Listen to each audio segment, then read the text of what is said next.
Guys, hello everyone, welcome back to my channel ज्याचं नाव आहे ज्योती नितीन नेवरेकर ब्लॉग्स।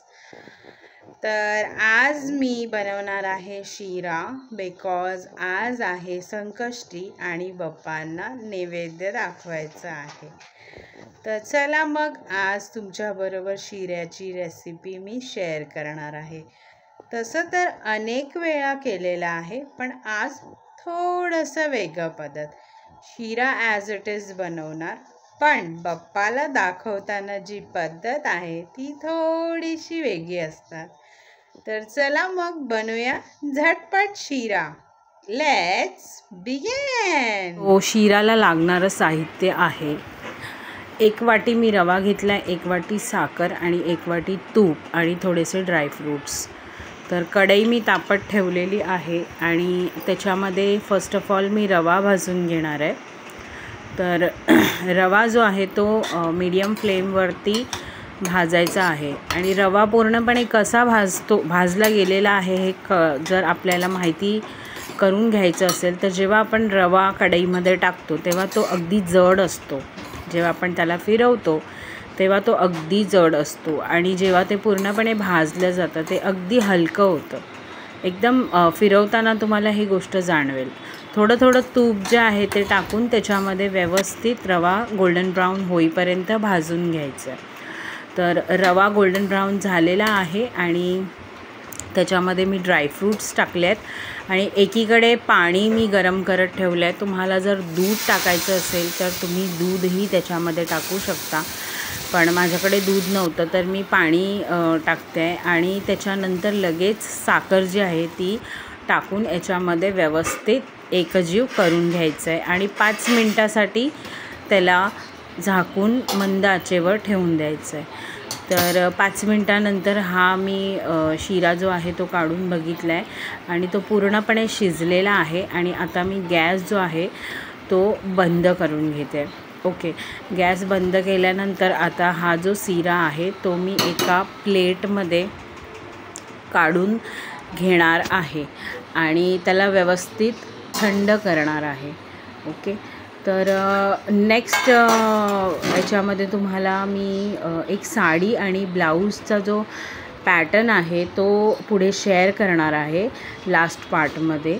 तर त्याच्यासाठी मला बोलायचं होतं की लास्ट व्लॉगमध्ये, ह्याच्या अगोदरचा जो व्लॉग आला आहे त्याच्यामध्ये मी तो दाखवलेला आहे, पण जेणेकरून त्याचा गळा जो आहे तो व्यवस्थित नव्हता, म्हणजे दिसला नसेल तुम्हाला, त्याच्यामुळे मी या व्लॉगमध्ये एक स्पेशल अशा कार्डबोर्ड होता, त्या कार्डबोर्डवरती मी तो गळा असा ब्लाऊज ठेवून व्यवस्थित दाखवला आहे, म्हणजे तुम्हाला एक आयडिया येईल की एक्झॅक्टली तो गळा कसा आहे। ओके, त्याच्यामुळे डबल मी ते ब्लाऊजचं जे गळा आहे ते दाखवलेलं आहे। ओके, दोन्ही व्लॉगमध्ये तो शो केलेला आहे। ओके, ठीक आहे। तर चला आता मोदकचा साचा घेतला आहे मी, तुम्हाला जे सांगत होती की आपण थोडंसं काहीतरी वेगळं करूया, तर हेच तो वेगळेपणा होता। शिरा बनून झालेला आहे, थंड झाला आहे। मोदकाचा साचा होता माझ्याकडे, त्याला मी स्वच्छ धुवून घासून घेतलं आहे आणि त्याच्यामध्ये शिरा जे आहे ते मी भरून घेणार आहे, जेणेकरून ते मोदकाचा आकार होईल आणि मोदकासारखं दिसेल। तर हा एक जो शिऱ्याचा मोदक जो आहे तो व्यवस्थित मी असा बनवून घेतला आहे आणि तो छान इथे शेप आलेला आहे आणि मला एवढी खुशी झाली, आनंद झाला की मी नाचायला लागली। तर याच्यामध्ये अजून थोडासा शिरा जो आहे तो दाबून भरला पाहिजे, म्हणजे मोदकाचं जे शेप आहे ते व्यवस्थित अगदी होईल। तर हे बघा, इथे असे मी मोदक पूर्णपणे तयार केलेले आहेत आणि मोदक जे आहेत माझे बनून झालेले आहेत। आता मी हे मोदक बाप्पाला नैवेद्याला दाखवणार आहे। तर जेव्हा मी जात होती नैवेद्याला दाखवायला तर प्रथा आली आणि मला ती बोलली की मम्मा बाप्पाला प्रसाद मला ठेवायचा आहे। तर मी बोलली ठीक आहे, चल तू ठेवून दे। तर आज प्रथानी बाप्पाला प्रसाद दाखवलेला आहे चंद्रोदयाच्या वेळी। तर बोला गणपती बाप्पा मोरया। तर या तुम्ही पण मोदक खायला आणि अशा स्टाईलचे मोदक जे आहे ते तुम्ही पण करून पहा आणि नक्की ट्राय करा.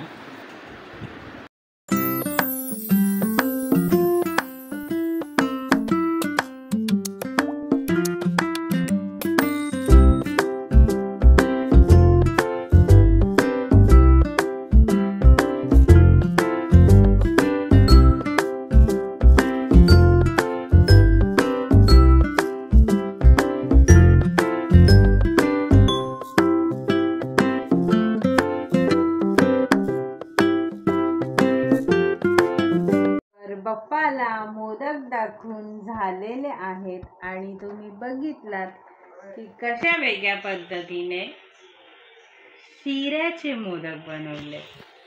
तर मोदक बनवायचा बेत होता पण झालं नाही, तर विचार केला की आपण शिऱ्यालाहीच वेगळ्या प्रकारे मोल्डमध्ये टाकून त्याला मोदकाचा आकार देऊया आणि बाप्पाचा प्रसाद बनवूया. तर कशी लागली माझी आयडिया नक्की कमेंट करून कळवा.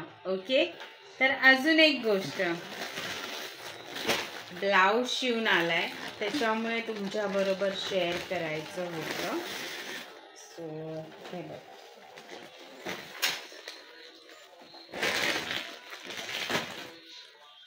ही आहे साडी. ही साडी मला गिफ्ट आलेली माझ्या रिलेटिव्ह करून आणि गेल्या वर्षी ॲक्च्युली गिफ्ट आलेली आणि मग मी विचार केला की ह्याचा ब्लाऊज शिवून घेऊया.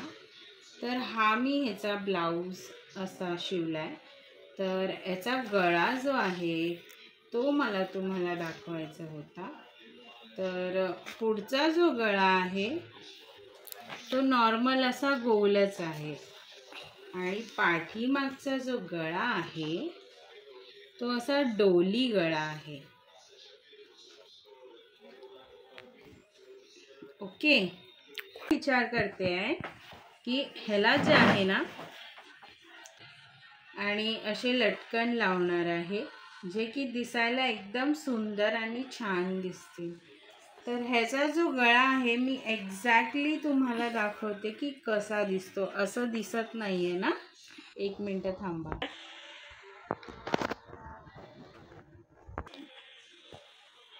तर तुम्हाला दिसावं म्हणून मी याच्यामध्ये व्हाईट कलरचं कार्डबोर्ड माझ्याकडे होतं जे की माझ्या लेकीचं, ते मी आतमधून टाकलेलं आहे पुढच्या भागातून.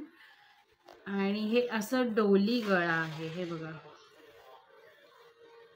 हाताला काय नॉर्मल काही केलेलं नाही आहे, अस्तीन असेच ठेवलेत. साडीची बॉर्डर लावलेली आहे आणि इथे हे असं पट्टी ठेवलंय.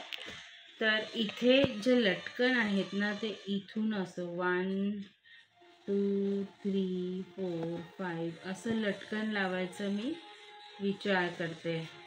एवढा छान वाटेल नाही? चालेल. तर असं काहीतरी जरा वेगळं हवं होतं मला, म्हणून मी विचार केला की काहीतरी आपण असं वेगळं गळा देऊया. आणि जेव्हा शिवून आला तेव्हा मला असं वाटलं की काहीतरी मिसिंग आहे.